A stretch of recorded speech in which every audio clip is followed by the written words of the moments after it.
Indore collector जन सुनवाई में पहुंचे सैकड़ों की तादाद में कॉलोनाइजर से ठगाए लोग। दरअसल मामला इंदौर के समीप सांवेर रोड स्थित रिंगोरिया साई पैराडाइज और प्रिया पैराडाइज के प्लॉट धारकों को कॉलोनाइजर ने प्लॉट के नाम पर पैसा लेकर उन्हें प्लॉट नहीं दिया और फरार हो गए, जिसकी शिकायत लेकर सभी प्लॉट धारक आज इंदौर कलेक्टर जन सुनवाई में पहुंचे और अपनी शिकायत दर्ज करवाई। इससे पहले भी साई पैराडाइज के पीड़ित भी यहां अपनी शिकायत दर्ज कर चुके हैं और पुलिस में भी इस बात की शिकायत हो चुकी है, जिस पर कॉलोनाइजर पर पुलिस ने 5,000 का इनाम घोषित किया है। अब दूसरे बेटमा सिख समाज के लोग भी एक कॉलोनाइजर तरन सिंह होरा के शिकार हुए हैं, जो आज कलेक्टर जन सुनवाई में पहुंचे और एसडीएम राजेंद्र सिंह रघुवंशी ने पीड़ित की बात सुनकर कार्रवाई की बात कही है। इंदौर संभाग ब्यूरो वाजिद अली कुरैशी की रिपोर्ट। 2010 में नेचुरल वैली में जिसका मालिक ज़मीन का मालिक तरनजीत हो रहा है, इसने एक कंपनी बनाई थी इंफ्रास्ट्रक्शन के नाम से, इंफ्रा के नाम से कंपनी बनाई थी। उसमें इनके बंदों ने हमारे को प्लाट दिए। प्लाट हमने किस्तों, आसान किस्तों में लिए है। जब उसका पैसा हम पूरा भर चुके हैं, 2012 तक पूरा पैसा हमने भर दिया है उसका, और 2014 में रजिस्ट्री होनी थी, लेकिन अभी तक हमारे पास कोई रजिस्टर नहीं है। ये हर बार वहाँ पे 2012 से पहले इनके अपने डायरेक्टरों, ये डायरेक्टर है उस कंपनी का, अपने बंदों के साथ, अपने जो इसके वर्कर थे उनके साथ 150-200 बंदों की रोटी पानी का उसका इंतज़ाम किया करता था। इसका बेटा वहीं पे होता था, स्टेज पर रहते थे।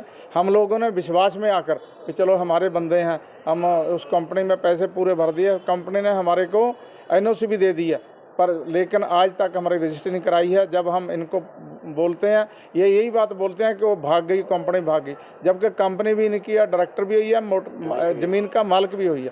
हमने ये बेटमा साहब में हमने, हाँ, हम 2014 में बेटमा विजयनगर थाने पर रिपोर्ट भी लिखाई थी। उसके बाद में बेटमा साहब थाने पर रिपोर्ट लिखाई हुई है। उसके बाद हम पुलिस अधीक्षक, एसपी साहब, आईजी, कलेक्टर साहब, आईजी साहब के पास भी गए थे। उन्होंने भी हमारे को आश्वासन दिया है कि हम इसकी जांच करवाएंगे। आज हम राजेंद्र रघुवंशी जी के पास भी गए हैं, उन्होंने भी यही बोला है कि हम इसकी जांच करवाएंगे। प्रदीप सोनी जी के पास भी हम गए थे, उन्होंने बोला था भी 11 दिसंबर 2024 को हम इसको बुला के बातचीत करेंगे। ये हमारे को मालूम नहीं, उन्होंने हमारे को बोला था कि 12 तारीख को आप हमारे पास आना, प्रदीप सोनी जी ने बोला था, लेकिन हम लोग आए हैं, हमारे को वो वहाँ पे कोई नहीं मिला है।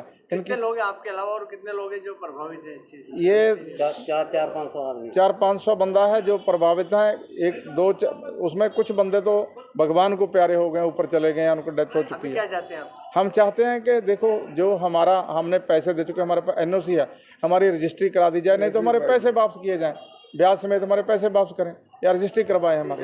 होरा जो है कोई राजनीतिक संरक्षण प्राप्त आदमी है या कोई बड़ा बिल्डर है?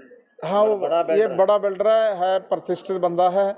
हम लोग जाते हैं, हम अच्छे संबंध हैं हमारे साथ, हम बातचीत करते हैं, चाय वाय पिलाते हैं, घर पे जाते हैं, पर वो बोलते हैं कि हम हमारे को आप और पैसे दो इसके।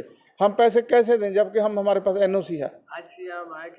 हाँ, साहब ने यही बोला है कि कोई बात नहीं, हम इसकी जांच करवाएंगे। साहब ने उनका नंबर लिया, नाम लिखा है, वो बोलते हैं उसके बाद में हम जांच करवाने के बाद आपको फ़ोन पे आपको बात बता दे जाएंगे। आपका नाम? अवतार सिंह सैनी।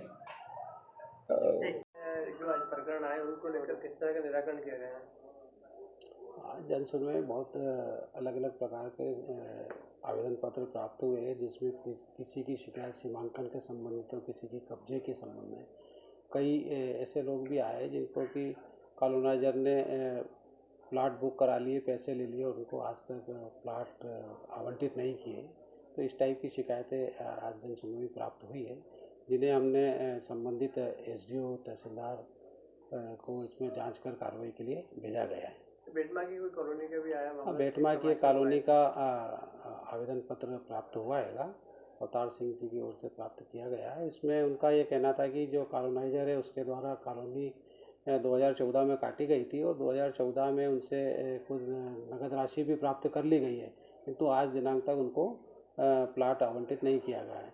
इससे संबंध में हमने इसको कॉलोनी सेल को रिफ़र किया है। कॉलोनी सेल में प्रभारी इनकी जांच कर नियमानुसार इसमें कार्रवाई करेगी। कॉलोनाइजरों के खिलाफ कोई कार्रवाई कर सकती है? ये जांच के बाद ही कॉलोनी सेल के माध्यम से ही पूरी कार्रवाई की जाएगी।